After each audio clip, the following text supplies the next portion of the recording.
Rob, I suppose just looking for your general reasons behind pulling off the trade and what you saw from Schroder, especially last season, perhaps in the playoff series against Houston, and what you think he adds to your team. Yeah, we're really excited about adding Dennis to our core. I think, if you look at the bubble and obviously what we were able to accomplish there in retrospect, I think one of the core identities of our team is I felt like we played incredibly tough, competitive, gritty, defensive-focused basketball.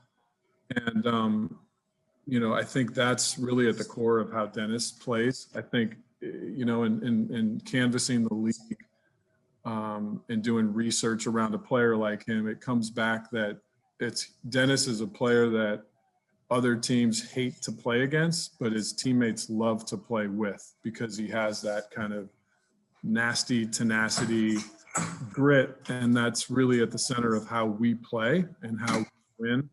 And so he really folds in perfectly to that. And then I think he gives us offensively just another elite playmaker, both on the ball or, on the ball in a pick and roll situation or off the ball as a scorer. So he really just fits us perfectly. He's been a player we've pursued, not just in this trade deadline, but before. We pursued him aggressively. So to be able to finalize the transaction and bring him to the Lakers is really satisfying. I think it's easy to fall into complacency when you win a title and to just say, hey, let's just run it back. But at the same time, I think my school of thinking is always let's find ways if we can even get better.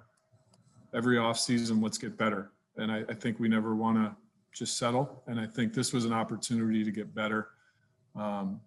It's hard to lose a player like Danny. He was an ultimate professional and really filled a great role for us and played well.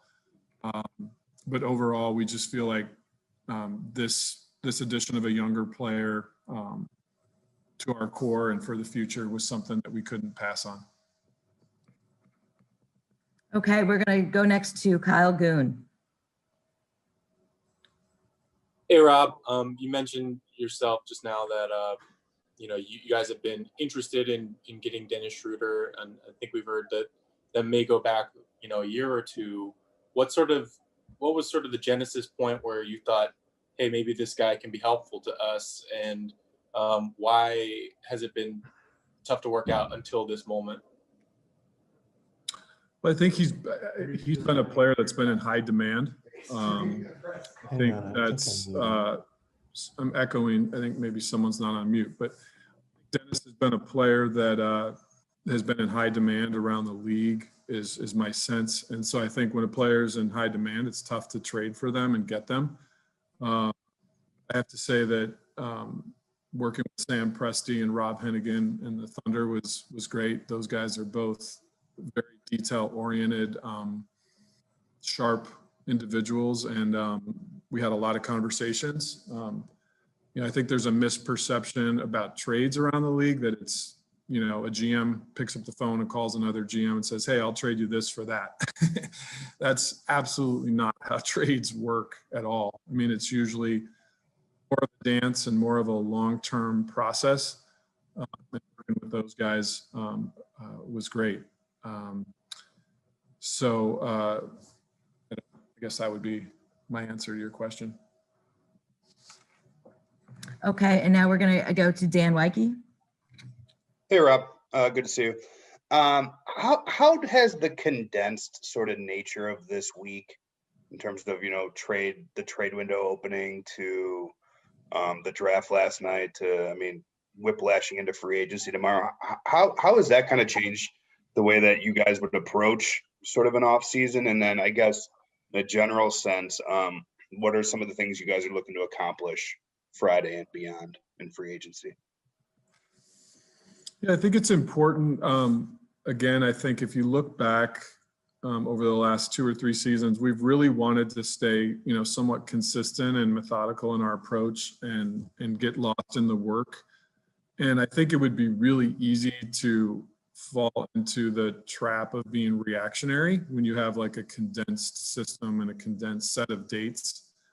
But our preparation for this period of time, started months ago, and there's been a lot of planning and thought around it. So it was really more waiting for the NBA dates to finally get released and then start affecting our plan. But I don't think just because it's a condensed time or it's coming faster than some people expected means that we're not prepared for the moment. And I think we'll just stay kind of methodical in our approach and trying to get better.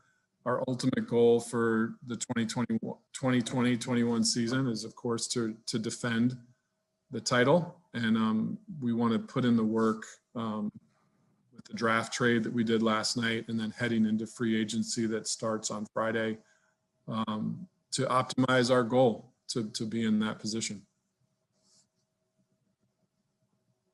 Okay, we're going to go next to Bill Oram. Hey, Rob. Good to see you. Bill, what's your hat? I love Zoom because we can. What is? This is a hat from a bar in eastern Wyoming. Okay. The Invasion Bar, which references the Washington County Cattle Wars of 1890. Hats always tell a story, and I'm glad you had one behind yours. It's impressive. I'm glad I knew the answer, and it wasn't something I just got at like Urban Outfitters or something. You mentioned not wanting to just settle after winning a championship and not get complacent, and this being a bold move. Do you view this kind of as your bold move for this offseason? Or how much more aggressive do you think you can be as you build this roster toward December 1st? And how different or the same beyond Schroder coming in do you expect this roster to look?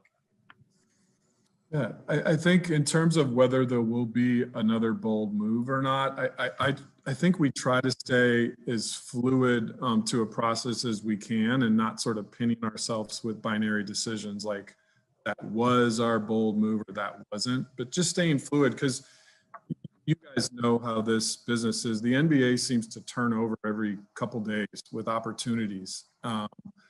One trade sets off a chain reaction where all of a sudden others could become available. So I would say that we try to stay fluid to that and really not pin ourselves into a corner.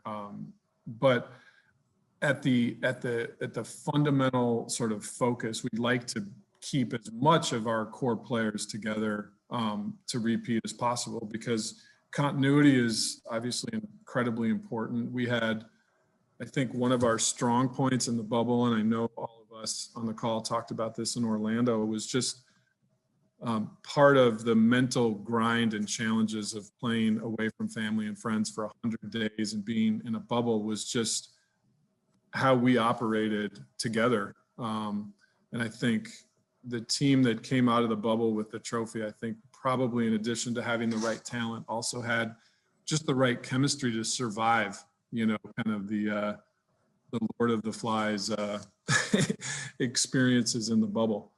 And so we don't take that lightly. Like, this is a group of guys that fit, that work together, and we'd love to keep our core as close as we can. But if there's opportunities to get better and to address needs like we did with Dennis, then we'll take advantage of those. Okay, next up, Dave McMenamin. Do you have anything for Rob? Yep.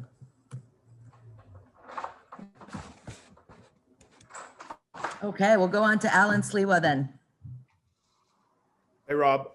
You mentioned one thing on Schroder. You said he's a player that some teams will hate to play against, but teams love playing with. How much has that come into play for you, that when you made this trade, that this is the type of player that he's going to be relentless, he's never going to back down? How important is that when you were, obviously putting together this deal, aside from his stats, because we know his stats are great?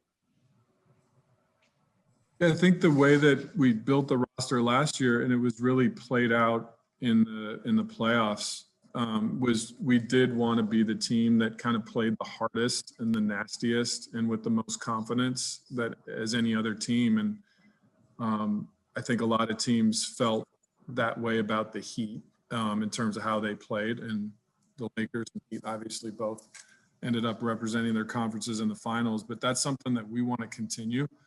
I think the combination of high IQ players, but that also play with like a tenacity and a high level of confidence and not backing down is kind of the core of the type of players we want to assemble the team with. And that starts obviously with LeBron and Anthony Davis, our two captains last year. They are constantly attracted to players that have that grit and have that nature. And I think we had a roster full of guys like that last season, and want to make sure for the roster that we have for 2021 that thread is relevant there as well. Okay.